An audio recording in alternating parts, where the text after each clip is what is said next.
In life, we all get squeezed. The question is, when you get squeezed by the market, by interest rates, by a client, by another agent, by a spouse, a scenario that maybe something happening with your family, when you get squeezed, the question is, what comes out?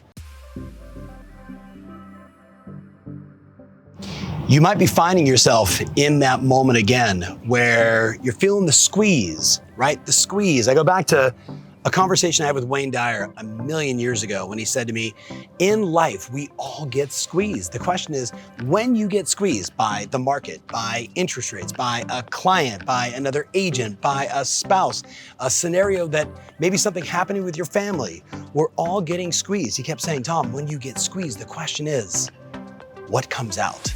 If I squeeze you, do I get anger and upset and frustration? And why is this happening to me? Or when I squeeze you, do you get appreciation for the circumstance, empathy for the other parties, what's going on in the world? When I squeeze you, do I get a little peace or do I just get that tension? Think about it. How you feel on the inside radiates to the people on your outside, especially when you get squeezed.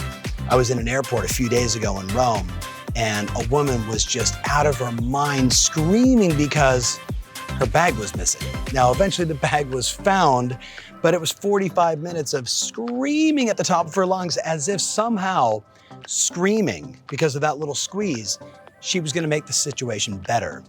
You and I live in a world of solving problems. We solve problems for a profit.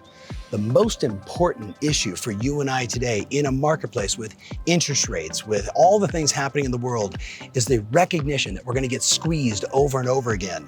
And what must come out is not complaint, criticism, anger, frustration, but instead calm, cool, focused, solve the problem, empathy for the scenario. How do I get this right?